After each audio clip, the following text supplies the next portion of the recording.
샬롬 로중 읽어주는 제입니다. 오늘은 2월 23일 목요일 로중입니다. 그러니 이제 너희 악한 길에서 돌이키라. 왜 죽으려고 하냐? 에스겔 33장 11절. 우리를 악에서 구하소서. 마태복음 6장 13절. 주님을 온전히 신뢰하며 선에 거하는 하루 되세요. 샬롬 하울람. 어제부터 사순절이 시작됐습니다.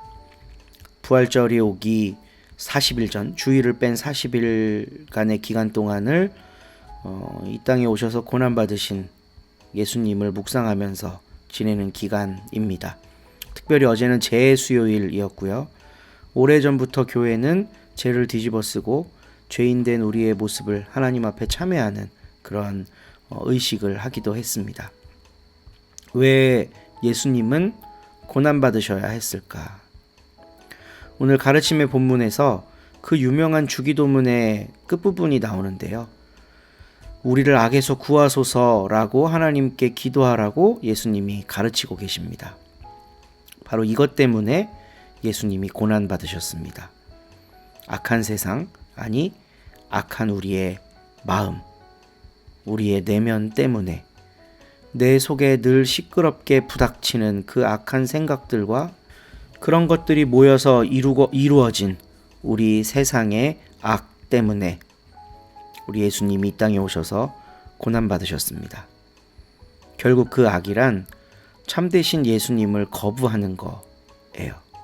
예수님을 거부해서 유대 종교가 예수님을 죽였고 로마도 예수님을 거부했기 때문에 십자가 형벌을 내렸습니다.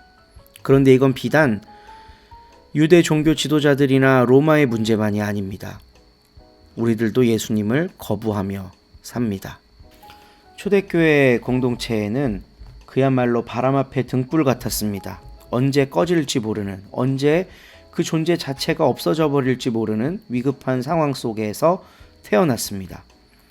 사도행전에 그 탄생의 이야기가 상세하게 기록되어 있는데 사도행전을 읽다가 잘 이해되지 않는 대목이 있었어요. 아나니아와 삽비라 이야기입니다. 이들은 교회를 세우는데 일조한 사람이고 재산의 일부를 교회에 헌납했던 사람입니다. 오늘날 같으면 믿음 좋은 사람이라고 했겠죠. 근데 자기 자신을 위해 꼽을 쳐둔 거, 이거 걸렸다고 죽었습니다. 사도들에게 저주를 받고 죽었어요. 저는 처음에 이게 이해가 되지 않았습니다. 아니 어떻게 자기 것 좀 챙겼다고 저주하고 죽을 수가 있지? 말이 안 되지 않나? 그런데 주님을 거부하는 것, 주님을 배척하는 것이 악이라는 거를 생각해 본다면 동의가 됩니다. 주님께서 세우신 교회가 바람 앞에 등불처럼 흔들리고 있는데 이 교회가 뿌리채 흔들릴 수도 있는 사건이었던 거예요. 모두가 다 유무상통하고 자기 것을 내어놓고 소통하고 공감하며 살아가고 있는데 이 공동체의 이상, 이 공동체가 나아가려고 하는 방향, 이런 거하고 아무 상관없이 그냥 자기 궁리만 하는 거, 자기의 삶의 궁리만 하는 거. 태어난 지 얼마 안 됐던 초대교회 입장으로서는 이거는 교회 자체가 사라질 수도 있는 위협이었습니다. 그래서 그 교회 공동체와 사도들은 아나니아와 삽비라가 정말 큰 잘못을 한 거다. 이건 악한 일이다. 라고 판단을 했던 거예요. 이런 일들은 오늘날도 계속해서 반복됩니다. 선하신 하나님의 뜻은 오늘날도 유효하고 하나님의 성도들은 그 뜻에 순복하며 하나님의 뜻을 이루어 가야 할 사명을 부여받았습니다. 그런데 너무나도 자주, 너무나도 많이 우리는 그 일을 망각하고 내 생각만 하면서 살죠. 우리가 그렇고 제가 그렇습니다. 그래서 이 기도가 필요합니다. 주님, 우리를 악에서 구하옵소서. 주님을 거부하고 주님을 배척하고 주님 뜻이 아닌 내 뜻을 이루려고 했던 악한 모습을 주님 앞에 고백하오니 우리를 그 악으로부터 구하옵소서. 모두 함께 기도하며 승리하는 하루 되기를 바랍니다. 7장 여러분이 써보낸 것들에 대하여 말하겠습니다. 남자가 여자와 잠자리하지 않는 것이 좋다라고들 한다지요. 그러나 음란한 짓에 빠질 위험이 있으므로 남자는 저마다 자기 아내를, 여자는 저마다 자기 남편을 두시기 바랍니다. 남편은 아내에게 남편의 의무를 다해야 하며 마찬가지로 아내도 남편에게 그렇게 해야 합니다. 아내가 자기 자신의 몸에 대한 권한을 가지고 있는 것이 아니라 남편이 가지고 있습니다. 마찬가지로 정말이지 남편이 자기 자신의 몸에 대한 권한을 가지고 있는 것이 아니라 아내가 가지고 있습니다. 서로의 권한을 빼앗지 마세요. 서로 합의하여 얼마 동안 기도에 전념할 짬을 내기 위해서 그러는 것이 아니면요. 그러고 나서는 다시 합치십시오. 사탄이 여러분의 절제 못함을 틈타 여러분을 유혹하는 일이 없도록 말입니다. 이렇게 말하는 것은 그렇게 할 수도 있다는 뜻이지 명령으로 하는 말이 아닙니다. 나는 사람들이 모두 나 자신과 같이 되기를 바랍니다. 그러나 저마다 하나님께로부터 오는 독특한 은혜의 선물을 가지고 있어서 이 사람은 이러하고 저 사람은 저러합니다. 결혼하지 않은 사람들과 남편 여인 여자들에게 말합니다. 나처럼 그대로 지내는 것이 그들에게 좋습니다. 자기 통제가 안 되면 결혼하시기 바랍니다. 욕정으로 불타오르는 것보다는 결혼하는 것이 더 나으니까요. 결혼한 사람들에게 명합니다. 이것은 내가 아니라 주님이 명하시는 것입니다. 아내는 남편과 헤어지지 말아야 합니다. 이미 헤어졌으면 재혼하지 말고 지내시기 바랍니다. 아니면 남편과 화해하시기 바랍니다. 남편도 아내를 버리지 말아야 합니다. 그 밖의 사람들에게 말합니다. 이것은 내가 말하는 것이지 주님이 말씀하시는 것이 아닙니다. 어떤 형제에게 믿지 않는 아내가 있는데 그 아내가 그 형제와 같이 사는 것을 좋게 생각한다고 합시다.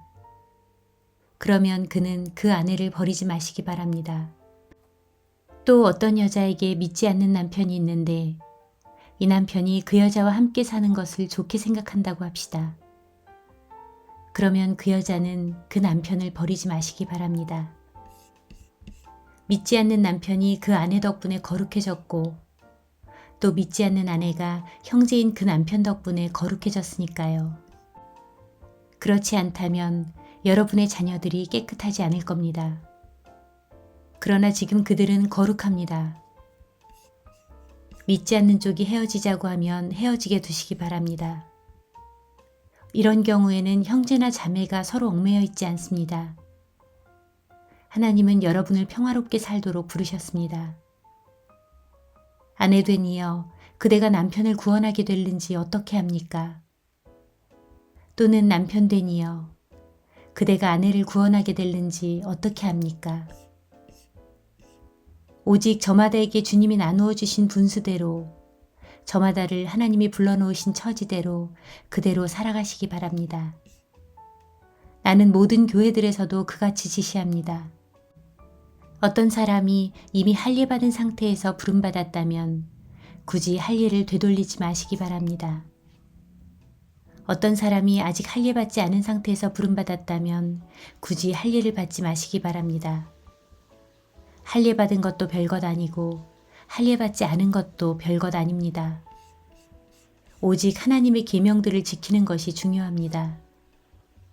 저마다 부름받았을 때 그 불러주신 처지 안에 그대로 머무시기 바랍니다. 그대가 부름받았을 때 노예였더라도 신경 쓰지 마시기 바랍니다. 그렇지만 자유롭게 될 수 있으면 오히려 그 기회를 이용하시기 바랍니다. 노예였을 때 주님 안에서 부름받은 사람은 주님께 속하여 있는 풀려난 자유인입니다. 이와 마찬가지로 자유인일 때 부름받은 사람은 그리스도님의 노예입니다. 하나님이 값을 치르고 여러분을 사들이셨습니다. 사람들의 노예가 되지 마세요.